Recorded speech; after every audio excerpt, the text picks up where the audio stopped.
Marcus Stroman signed with the Yankees, and the Michael Busch got traded to the Cubs. Let's discuss on Fantasy Baseball today in 5.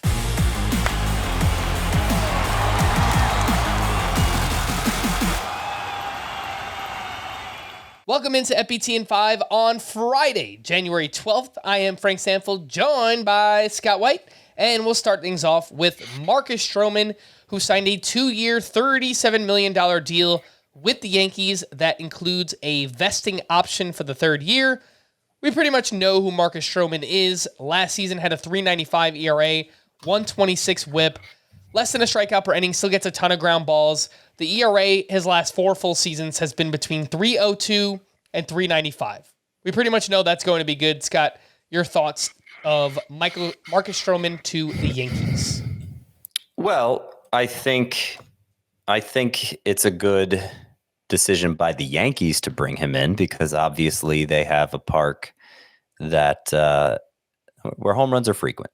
Home runs are common, particularly against right-handed pitchers. The other team loads up with lefties. They take advantage of that short porch and right. And Marcus Stroman is a good fit because he doesn't allow many fly balls. So I don't expect the environment to hurt him.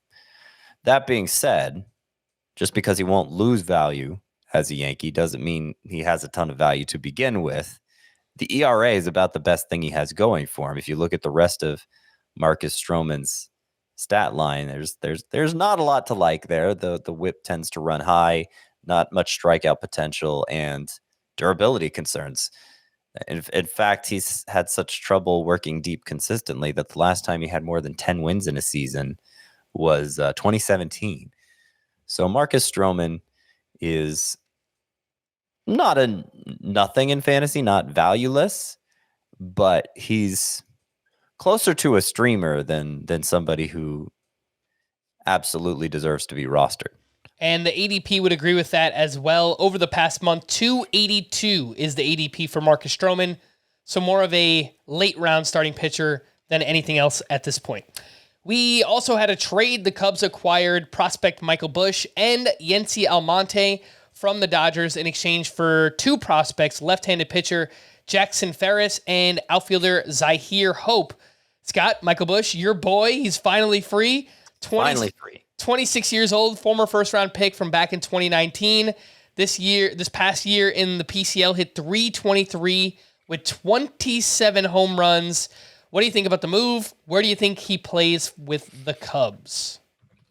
Well, I love the move. I had resigned myself to the idea that the Dodgers were just going to sit on Michael Busch forever, and barring some act of God where some catastrophic event opened up a lineup spot for him, he just wasn't going to get his chance.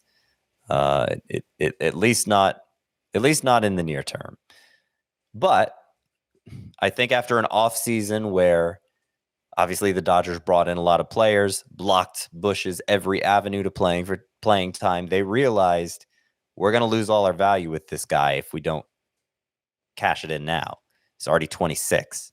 And so what they did was they dealt him for a couple of less urgent prospects. Still a lot of upside from the guys they got from the Cubs, but they don't take up a 40-man spot, and they still need time to develop. So they're not being squandered in the high minors the way Busch was. And you gave the stats for Busch.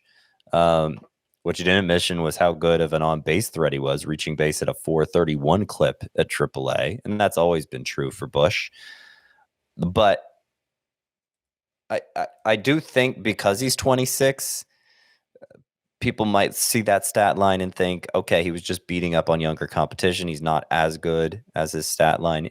You look at the underlying numbers. I mean, average exit velocity over 91 miles per hour.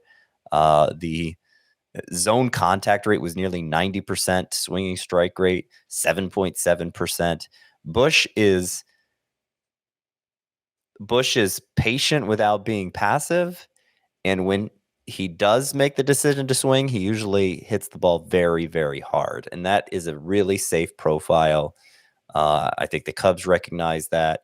Where he plays for them, it'll either be third or first base, depending on what they do the rest of this offseason, if they bring in Rhys Hoskins or Matt Chapman. But Busch will play unlike with the Dodgers. And I think that makes him a very attractive late round pick in fantasy now, especially in points leagues with that on base ability of his. How much will he move up the third base ranking, Scott? Will he move ahead of other prospect hopefuls like Jordan Westberg and Brett Beatty? Oh yeah. I mean, I like his potential to contribute in 2024 a lot more than those two. And so that probably puts him around top 20 in my own third base rankings. It's a deep position. And so it's possible your draft will end before you get a chance to draft Michael Busch. But even in that situation, you're going to want to keep a close eye on how he's doing early in the season, because the upside is enough that he could continue to climb the third base rankings from there. All right. For more extensive fantasy baseball coverage, listen to the Fantasy Baseball Today podcast on Spotify, Apple Podcasts, the Audacy app, or anywhere else podcasts are found. Thanks for listening to Fantasy Baseball Today in 5, and we'll be back again tomorrow. Bye-bye.